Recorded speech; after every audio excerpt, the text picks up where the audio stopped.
வணக்கம். நான் உங்கள் அன்பான சயின்டிபிக் வேதிக் அஸ்ட்ராலஜர் அஸ்ட்ரோரஞ்சி பேசுகிறேன். நல்லது நினைப்போம், நல்லதே நடக்கும். சயின்டிபிக் வேதிக் அஸ்ட்ராலஜி முறையில எந்தவித மூட நம்பிக்கைகளையும் போகாமல் உள்ளது உள்ளவாறு பார்த்துட்டு இருக்கோம். எப்படி உங்களுடைய பூர்வ ஜென்ம கர்மா நம்மளோட வாழ்க்கையில் சம்பவங்களாக, சாதகமற்ற சம்பவங்களாக, சாதகம் இல்லாத சம்பவங்களாக உருவெடுக்கிறது என்பதை துல்லியமாக சயின்டிபிக் வேதிக் அஸ்ட்ராலஜி முறையில, ஒளி தத்துவ முறையில நம்ம பார்த்துட்டு இருக்கோம். அந்த அடிப்படையில இந்த வீடியோவில் நம்ம என்ன பார்க்க போறோம்னா, துலாம் ராசிக்கு 2025-26 எத்தகைய ஒரு பலாபலன்கள் நிறைந்த ஒரு ஆண்டாக இருக்க போகிறது.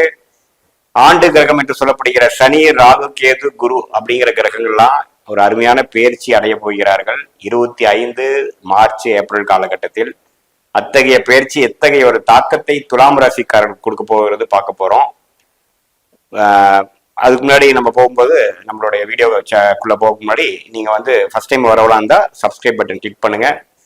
உங்களுக்கு பிடித்த வீடியோஸ் ஃப்ரெண்ட்ஸ் அண்ட் ரிலேட்டிவ்ஸ்க்கு ஷேர் பண்ணுங்க. இப்ப பாத்தீங்கன்னா துலாம் ராசிக்காரர்களுக்கு ஒரு நல்ல ஒரு மாற்றத்தை நிற்கக்கூடிய அமைப்பு தான் இருக்கு. ஏன்னா இப்ப எப்படி இருக்குன்னு பார்க்கும்பொழுது, சனி 5ஆம் இடத்துல, ராகு 6ஆம் இடத்துல, கேது 12ஆம் இடத்துல, குரு அஷ்டமத்துல மறைந்திருக்கார். சோ எப்போ ஒரு சுப கிரகம் குரு 8ல மறைஞ்சிருச்சோ, சில விஷயங்கள் கிணத்துல போட்ட கள்ள மாதிரிதான் இருக்கும். எப்படி சனி 8ல போச்சுன்னா சில பிரச்சனைகள் கொடுக்குறாரு, அதே மாதிரி குரு 8ல போனா சில வாழ்க்கையில சில விஷயங்கள் நல்லா இருக்காது. அதாவது குரு என்ன, தனகாரகன், புத்திரகாரகன், நம்மளுடைய கான்பிடன்ஸ், நல்ல விஷயங்கள், சுப விஷயங்கள் எல்லாத்தையும் கொடுக்கக்கூடிய ஒரு குரு. அவரு போய் 8ல மறைஞ்சிட்டார். யாரு? துலாம் ராசிக்காரர்களுக்கு. எப்ப இருந்து? 2024 மே மாதத்திலிருந்து 25 மார்ச் மாசம் வரைக்கும் அப்படி ஒரு நிலைமை. சோ நிதி நிலைமைகள் சரியில்லை. ஆல்ரெடி கோடீஸ்வரனா இருக்கிறவங்க கூட கொஞ்சம் சில விஷயங்கள் சரியில்லை சார், இது மாதிரி நான் ட்ரையா இருந்தது இல்லை சாருங்கிறாங்க. அதே சமயத்துல ஆல்ரெடி கொஞ்சம் வாழ்க்கை கரியரே ஸ்டார்ட் பண்ணாதவங்க பாத்தீங்கன்னா கையில ஒண்ணுமே இல்லை சார், இப்பதான் அப்படியே ட்ரை பண்ணிட்டு இருக்கேன் அப்படிங்கிற மாதிரி போகுது. ஏன்னா குருங்கிறது நம்ம இம்பார்ட்டன்டான ஒரு கிரகம். அது அஷ்டமத்துல போய் கடந்த ஒரு 7-8 மாசமா இருக்கு. இன்னுமே ஒரு 5-6 மாசத்துக்கு குரு அப்படிதான் இருப்பார். ஆனா 25 மார்ச் ஏப்ரலுக்கு அப்புறம் பாத்தீங்கன்னா குரு 9ஆம் இடத்துக்கு ராசி பார்ப்பது அருமையான விஷயம். குரு 9ல வருவது யோகமான விஷயம். 12 வருஷத்துக்கு ஒரு தடவை வரக்கூடிய அமைப்பு. அது ஒரு ஐ திங்க் 9 குரு அப்படிங்கிற கூட ஒரு படம் வந்ததுன்னு நினைக்கிறேன், திரைப்படம். அந்த அளவுக்கு அது ஒரு பிரசித்தமான ஒரு பொசிஷன். என்னங்க, 9ஆம் இடத்தில், உங்க ராசிக்கு 9ஆம் இடத்தில் குரு வரும் பொழுது 5ஆம் பார்வையா ராசியவே பார்ப்பார். 7ஆம் பார்வையா முயற்சி ஸ்தானம் என்று சொல்லப்படுகிற 3ஆம் இடத்தை பார்ப்பார். 5ஆம் இடம் என்று சொல்லப்படுகிற லக்ஷ்மி ஸ்தானத்தையும் பார்ப்பார். 9ஆம் பார்வையா பார்ப்பார். சோ இப்படி ஒரு நிலைமை அருமையான விஷயம். குரு 9ஆம் இடத்துக்கு வருகிறார். இது வரைக்கும் எல்லாமே வாழ்க்கையே ஸ்லோவா போயிட்டு இருந்தது சார், எதுவுமே சொல்லிக்கிறதுக்கு ஒன்றும் சுவாரஸ்யமான விஷயம் ஒன்றும் இல்லை. அது மாணவர்களா இருந்தாலும் சரி, கரியரை ஸ்டார்ட் பண்றவங்களா இருந்தாலும் சரி, மிடில் ஏஜ் பிசினஸ் பீப்புளா இருந்தாலும் சரி, வேலை தொழில ஒரு மேனேஜர் லெவல் டாப் பொசிஷன் இருக்கிறவங்களா இருந்தாலும் சரி, சீனியர் சிட்டிசனா இருந்தாலும் சரி, இல்லறத்தரசிகளா இருந்தாலும் சரி, அந்தந்த வயதினருக்கும் அந்தந்த செக்மெண்ட்ல அந்தந்த இதுக்கும் சில பாதிப்புகள் கொடுத்துட்டு இருங்கிறதா உண்மை.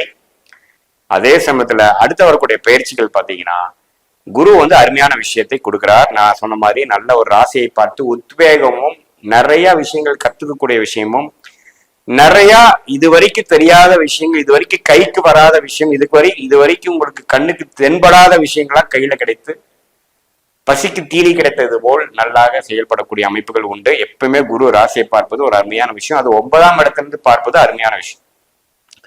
அதே சமயத்துல 5ஆம் இடத்துல சனி இருந்து 6ஆம் இடத்துக்கு போகிறது அருமையான விஷயம். அதுவும் குருவோட 9வது இடத்துல இருக்கக்கூடிய அமைப்புக்கு ஈக்குவலான ஒரு பொசிஷன். ஏன்னா சனி 6ஆம் இடத்துல இருக்கிறது அருமையான விஷயம். அதாவது கடன், நோய், எதிரி, வம்பு, வழக்கு, பிரச்சனைகள் எல்லாத்தையும் குறைப்பார், எல்லாத்தையும் கெடுப்பார். ஏன்னா சனி எங்க போறாரோ அந்த இடத்த கெடுப்பார். 6ஆம் இடத்துக்கு போறது அருமையான விஷயம். ஏன்னா 6ஆம் பாவம் நல்ல பாவம் கிடையாது. வம்பு, வழக்கு, பிரச்சனை, கடன், உடல் உபாதை எல்லாத்தையும் கொடுக்கக்கூடிய 6ஆம் இடத்துக்கு சனி போறது பாத்தீங்கன்னா இந்த பிரச்சனைகள் எல்லாம் இல்லாமல் இருக்கிறோம் என்பதை நம்ம புரிந்து கொள்ள வேண்டும். அதே சமயத்துல சனி 6க்கு போனாலும் ராகு 5ஆம் இடத்துக்கு குரு பார்வை பெறுகிறார். சோ ராகு 5ஆம் இடத்துக்கு வரும் பொழுது பாத்தீங்கன்னா, ராகு குருவால் பார்க்கப்படும் பொழுது புத்திர விஷயங்கள், கல்யாணம் ஆகி குழந்தை பெற முடியாம இருக்கிறவங்களுக்கு புத்திர விஷயங்கள் கூட, ஏன்னா ராகு குருவால் பார்க்கும் பொழுது அருமையான ஒரு செயல்பாடுகள் கொடுப்பார். அதே சமயத்துல சில காதல் விஷயங்கள், நண்பர்களா பழகிட்டு இருந்தவங்க கொஞ்சம் காதலர்களா மாறுற விஷயங்கள், அது மாதிரி சில பிளசன்ட் சர்ப்ரைசஸ், சில விஷயங்கள், சுவாரஸ்யமான விஷயங்கள்லாம் கொடுக்கக்கூடிய அமைப்பு தான் அந்த 5ஆம் இடத்துல ராகு வந்து குரு பார்வை பெறுவது. சோ எல்லா கிரகங்களும் ஒரு நல்ல விஷயமா தான் வருது. அதே சமயத்துல துலாம் ராசிக்கு 12ஆம் இடத்துல இருந்து கேது விரயத்தையும் பிரச்சனையும் கொடுத்துட்டு இருந்தார். வருமானம் வருதோ இல்லையோ செலவு வேணா இருக்கு சார் அப்படின்னு கொடுத்துட்டு இருந்தவர் 11ஆம் இடம்ங்கிற லாபஸ்தானத்துக்கு கேது போகிறார். சோ எல்லா கிரகத்தின் பயிற்சியும் 4 கிரகத்தின் மூமெண்ட்டும் பயிற்சியும் நல்ல சாதகமான பயிற்சியாக துலாம் ராசிக்காரர்களுக்கு உண்டு. ஸோ 2025-26 வந்து ஃபார் பெட்டர் தேன் 2023 and 24 நீங்க எடுத்துக்கொள்ள வேண்டும் இந்த நான் சொன்ன காரணத்தினால். ஸோ துலாம் ராசியே பார்த்தீங்கன்னா ஓரளவுக்கு நட்பு பாராட்டி எல்லாத்தோடையும் ஓரளவுக்கு நல்லா பழகக்கூடிய சுக்கரனோட வீடு இல்லைங்களா, கலைகள்ல ரசிக்கக்கூடிய ஒரு கிரியேட்டிவிட்டி உள்ள ஒரு ராசி. அதுக்கு தகுந்த மாதிரி சில விஷயங்கள் நல்லாவே கைகூடி வரும். பொறுமையாக இருந்து ஒன்னொன்னாக சாதிக்கக்கூடிய அமைப்பு கண்டிப்பாக கொடுக்கும். இது வந்து பொதுவான பலன்களை தவிர உங்களுடைய ஜென்ம ஜாதகத்துல என்ன தசாபுக்திகள் போகுது, நீங்க என்ன லக்னத்துல பிறந்தீங்க, துலா லக்னத்திலேயே பிறந்தீங்களா அது வேற லக்னத்துல பிறந்தீங்களாங்கிறதெல்லாம் வைத்துதான் உண்மையே துல்லியமான பலன்கள் நாம சொல்லலாம். பட் பொதுவா பார்க்கும் பொழுது 4 கிரகத்தின் பயிற்சியும் பாத்தீங்கன்னா ஓரளவுக்கு கேம் சேஞ்சரா இருக்கக்கூடிய உங்க வாழ்க்கையில வந்து ஒரு அடுத்த படிநிலை லேட்டா வந்தாலும் லேட்டஸ்டா வந்திருக்கு சாருங்கிற சொல்ற மாதிரி ஒரு அமைப்பு கிரக அமைப்பு கொடுக்கிறார் கோச்சார் அமைப்புல துலாம் ராசிக்காரர்களுக்கு. நாம தசாபுத்திகள் வச்சு பார்க்கும்போது உண்மையே துல்லியமான பலன்கள் நம்ம எடுக்கலாம். மீண்டும் மற்றொரு காணொலியில் சந்திப்போம். நன்றி, வணக்கம்.